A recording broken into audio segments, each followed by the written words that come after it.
Good evening, all. Welcome to the sixth brunch brilliancy.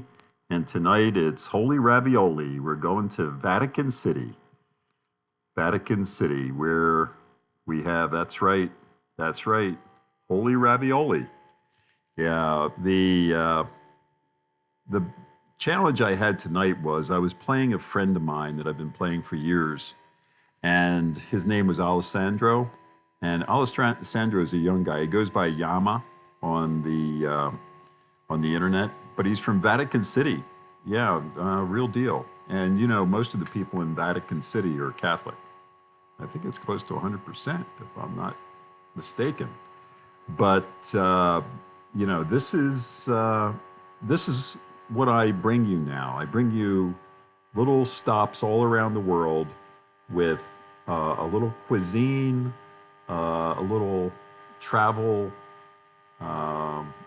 fun facts that I remember when I've gone through these cities. I've gone through. Let me see how many cities I've been to, and including the travel videos that I've looked at online.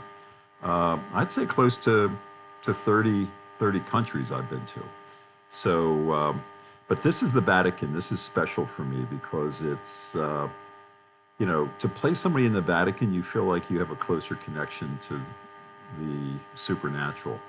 And not many people know this, but the Vatican City is probably it's the smallest country in the world, but they have the largest crime rate in the world. And that's pretty amazing. And by coincidence, I think they drink more wine than any other country in the world. So those are the little fun facts we have. And they do have a wall around their city. This is located in Rome, but Vatican City is its own country. A lot of people don't know that. But when you play Yama here, who's maybe could be a pseudonym for Pope Francis, who I like to refer to as, you know, Jorge Marcio Bergoglio. I call him Jorge. But Pope Francis, this even could be Pope Francis, ladies and gentlemen.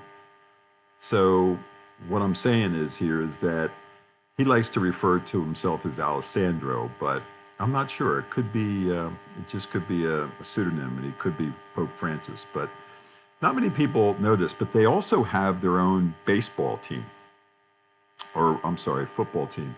But they're going to be in the Olympics, the next Olympics. And you know, the Swiss Guard that protects the Pope basically has their own football. They have their own soccer team. They're going to try out for the Olympics. So it's really an interesting country. But so listen, let's get through. And this game, again, my major theme here is, you know, how practice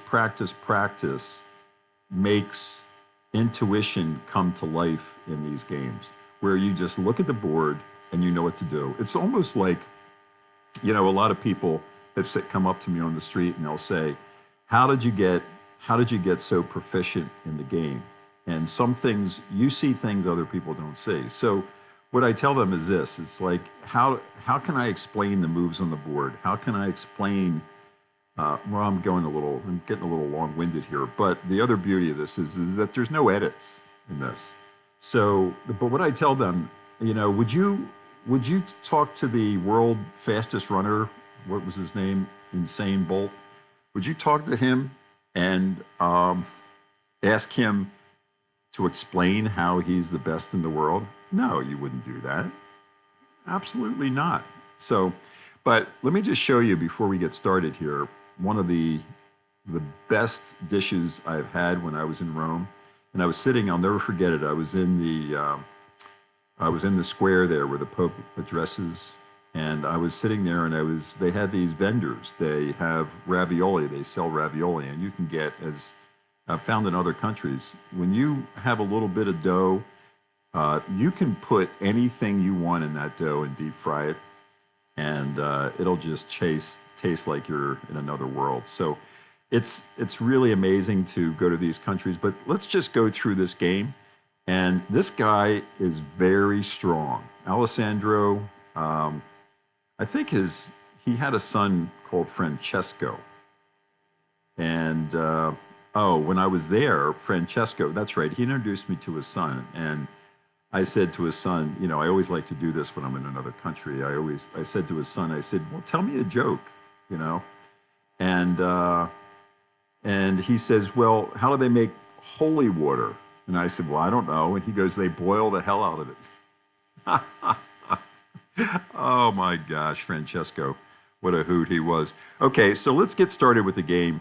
I played a little Dutch defense here, so let's go through this quickly, and I'll show you where I turned the tables on him. So by the time this game was over, he was doing penance. Okay, he had the rosary beads out, and he was drinking some of that sacramental wine, sacrificial wine. Okay, the game started with the D4. I follow up with the Dutch defense, and this is something that I've learned to love here. I get him to commit his bishop, and then I just start taking pieces. Okay, these are real games. Okay, these are real games. So I actually love attacking on the king side when he's given him something to think about. Again, just kind of starts throwing pieces once I develop. I don't have my rooks connected yet, but I just want to see where he goes with that bishop. And sure enough, he started to make dumb moves. This is the A3 move, which is really, really silly. So I came back, he came back, and then bam, I hit him with another pawn push. And he makes a silly move here. So I protect my H pawn, and I know that bishop's not going anywhere, so I don't have any problem just kind of biding my time here. So he comes back. He has that, kind of a feigning an attack on my H7 pawn. It's like, whoops, there he goes. So I take it with my rook. He takes back. And now I'm in pretty good shape here. My king's nicely tucked behind my rook. And how am I going to extricate myself from this? So I take his pawn and keep him from castling kingside. Okay. So now I'm a little concerned. I'll be honest with you. I'm a little concerned here. But I start getting my pieces into position. And this is where he started to go wrong. He started to get creative. And you don't get creative with me. I mean, when I go into a game, and sometimes, you can take this away from this lesson. Sometimes when I go into a game, it's not sometimes, all the time, I don't think there's any question in the world that I'm going to lose. And so I don't know where I got that confidence, but I just know that I'm in a position where my skills and my intuition are going to excel. So here I go. Oh my God, I got myself in a little trouble here, but I'll see if I can extricate myself from this mess. This doesn't look good for me now, does it?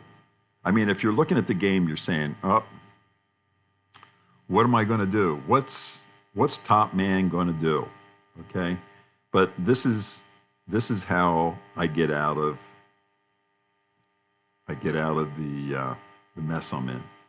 I take it with my queen. Of course I take it with my queen. Then I take his rook, he takes, I take, and holy moly, Pope Jorge goes down in flames, and that's the end of that. He resigns. Look at it. I mean, it's just a mess. So, again, when I'm playing now, I don't even really have to think ahead a move or two. I just make good moves.